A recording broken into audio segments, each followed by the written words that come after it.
नमस्कार दोस्तों, कैसे आप सभी। आप सभी का एक बार फिर से मेरे YouTube चैनल पे स्वागत है। आज की जो हमारी वीडियो होगी इसमें जो कल सीपीओ का रिज़ल्ट आया उसको हम डिस्कस करेंगे कि कट ऑफ ज़्यादा गई है, कम गई है, या जो भी सिनेरियो बने आज उस टॉपिक पे डिस्कस करेंगे। सबसे पहले तो जिनका सिलेक्शन हुआ है उनका मुबारकबाद, और जिनका सिलेक्शन नहीं हुआ है भाइयों, तो आपके लिए भी जो मेरी पर्सनल राय होगी वो मैं आपको वीडियो में बताऊंगा आपको क्या करना चाहिए। वीडियो स्टार्ट करने से पहले अगर आप चैनल पर पहली बार आए हैं तो चैनल को लाइक, शेयर और सब्सक्राइब ज़रूर करें। आइए स्टार्ट करते हैं। तो दोस्तों सबसे पहले तो बात करते हैं कट ऑफ। वैसे आपने देख ही ली होगी, फिर भी थोड़ा कट ऑफ को देख लेते हैं।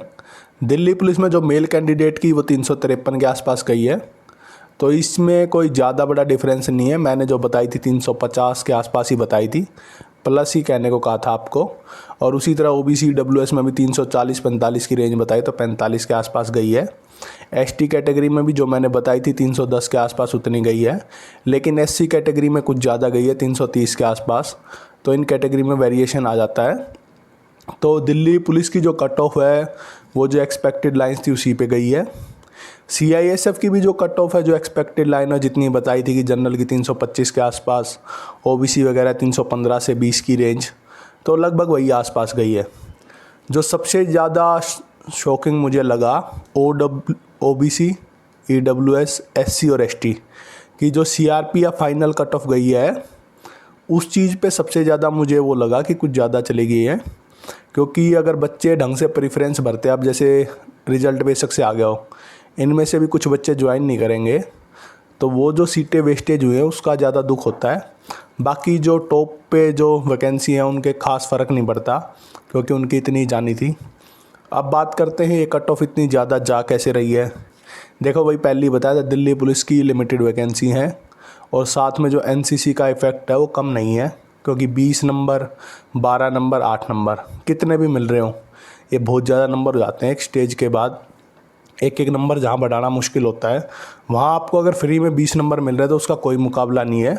तो मेरे हिसाब से एनसीसी वाला चक्कर ही गलत है।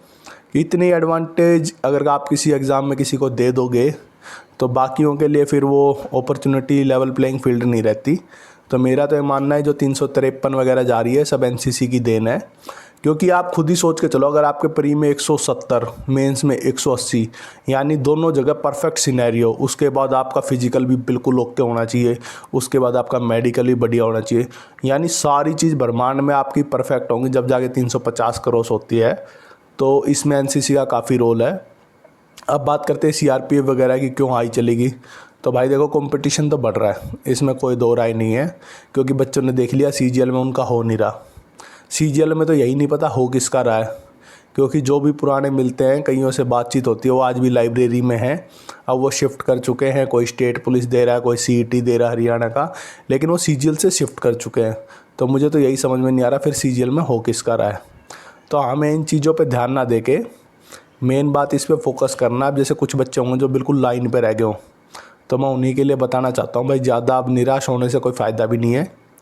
अगर आप चाहते हो तो 1-2 दिन का ब्रेक ले लो, और ब्रेक के बाद आपको दोबारा से तैयारी करनी है। 1-2 दिन का ब्रेक लेने के बाद आपको दोबारा से तैयारी इसलिए करनी है, मैं आपको बताता हूँ। क्योंकि देखो, अब आप लाइन पे रहे हो, मान लो 2 नंबर से रह गए, 3 नंबर से रह गए, ये रह गए, तो इससे ये तो समझ आता है कि आपने मेहनत पूरी करी थी, अब इतनी भीड़ में आप रह सकते हो।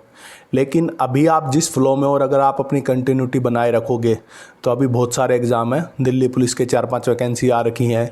सीपीओ 2025 भी इसी फ्लो में निकल जाएगा। मैं उस फ्लो की बात कर रहा हूँ, क्योंकि अब लगातार एग्ज़ाम है। अब आप छोड़ दोगे तो आप सच में जीरो हो जाओगे, लेकिन अब आप ट्राई करोगे तो काफ़ी अच्छे चांसेस आप कहीं ना कहीं कोई वैकेंसी ले जाओगे। जो आपका मेन चीज़ है कि आपको एक जॉब चाहिए। हाँ, अगर निराशा में हो जाओगे, कोई सोचेगा मेरा लास्ट अटैम्प्ट है, एक बच रहा, अब क्या करूँ, इतने साल से नहीं हुआ, तो भाई उसका कोई इलाज नहीं है।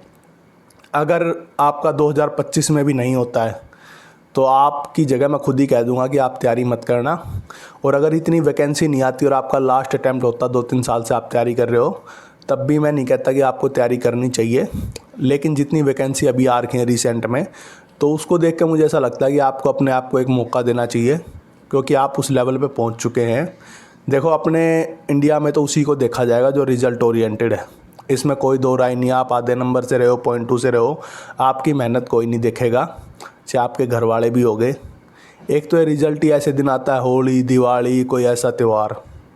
पहली बात तो आदमी इतने दिनों बाद घर जाता है, उसके बाद 5 बजे रिज़ल्ट दे दिया, तो वो ताने सुने क्या सुने, मुझे तो यही समझ नहीं आता। तो भाई ये सिचुएशन मैं समझ सकता हूँ अच्छे से। देखो जिनका हुआ है नो डाउट उनके घर में खुशियाँ सबके में आती हैं जिसके घर में नौकरी मिलती है, क्योंकि उससे काफ़ी चेंज आता है किसी के घर में भी अगर नॉर्मल फैमिली में नौकरी मिल रही है। लेकिन जिसके में नहीं आती उसके में वो नहीं कहते जो मोमबत्ती या पटाखे लाए होते हैं जलाने के लिए, वो भी नहीं जलाए होंगे कुछ बच्चों ने, तो उनके लिए काफ़ी दुख है। बाकी भाइयों थोड़ा हौसला बनाओ। अगर इतनी वैकेंसी नहीं आती तो मैं भी कहता आपको कि आप तैयारी मत करो, लेकिन काफ़ी अच्छी वैकेंसी आ रही हैं जो खासकर लाइन पे रहे।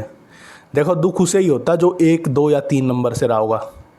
जिसको पता है, शुरुआत से ही पता था जनरल की CRP 300 के आसपास जाएगी, जिसके 280 के आसपास है उसको दुख कम होगा, और असल में तो होगा ही नहीं उसको, क्योंकि उसको पता था कि उसका नहीं होगा।